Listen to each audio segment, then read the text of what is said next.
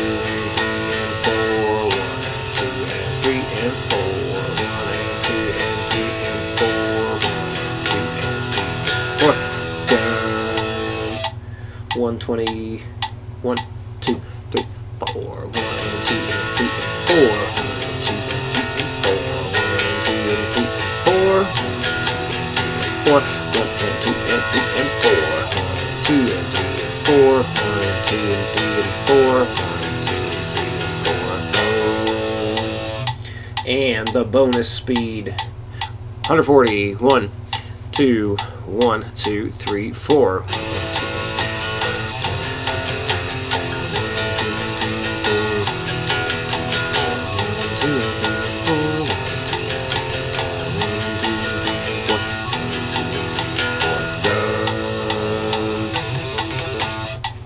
That's optional. We'll get to that too. Alright, number 3. Working her up to 140. Always downstroke on the downbeat, upstroke on the upbeat. Foot tapping the whole time. 1, 2, 60 beats a minute.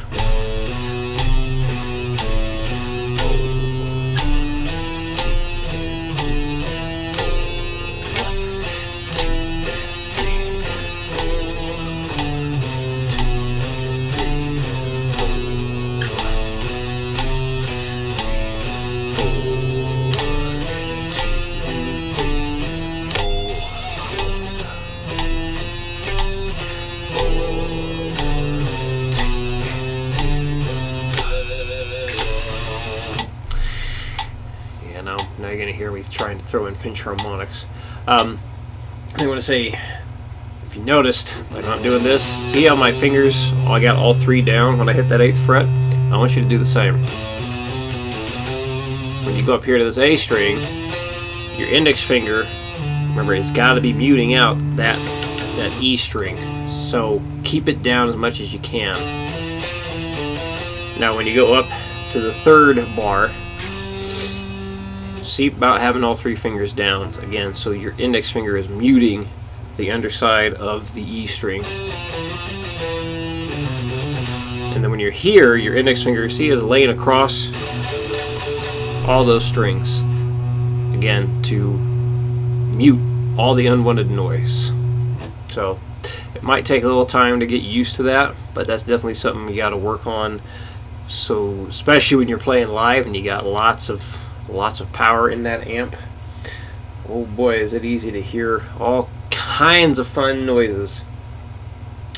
Alright, 100 beats a minute.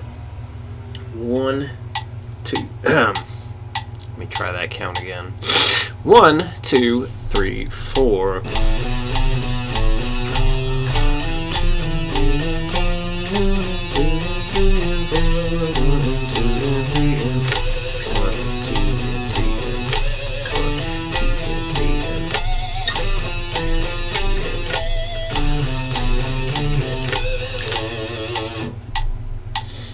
talk about how to do that too.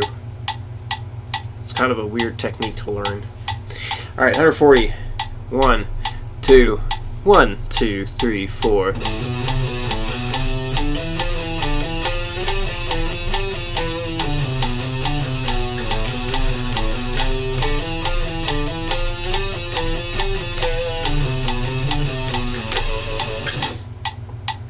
And no need to count out loud along with it, but if you find it helpful to do so, absolutely do it. Eventually you're going to have stuff that's so complex it's going to be damn near impossible, especially at the fast speeds, to count it out loud as you go. But anyway, here we go. This is what is the extra important thing.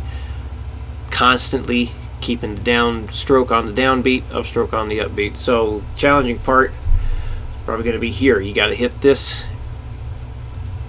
all these 4 notes that are popping up on the different string, hit those on the upstroke. So yeah, you're going to have to go past the string to hit it on the up, and then past the string again to hit this one on the down.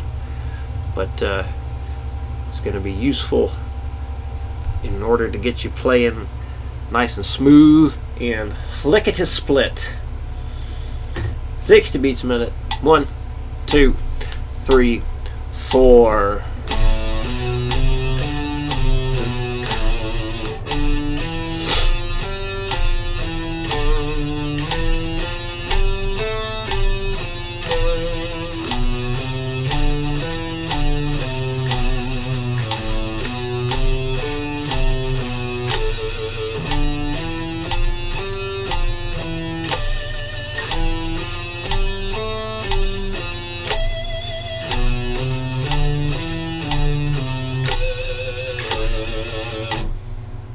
Also helps if you make a ridiculous face.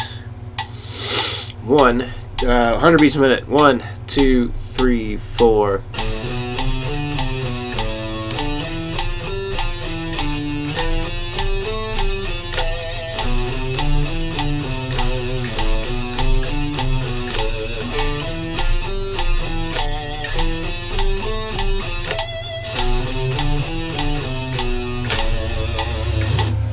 And 140. 1, 2, 1, 2, 3, 4.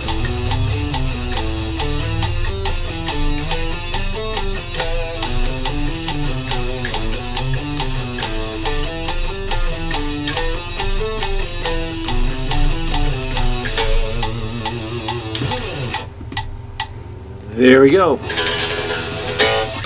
The beginning of single note picking.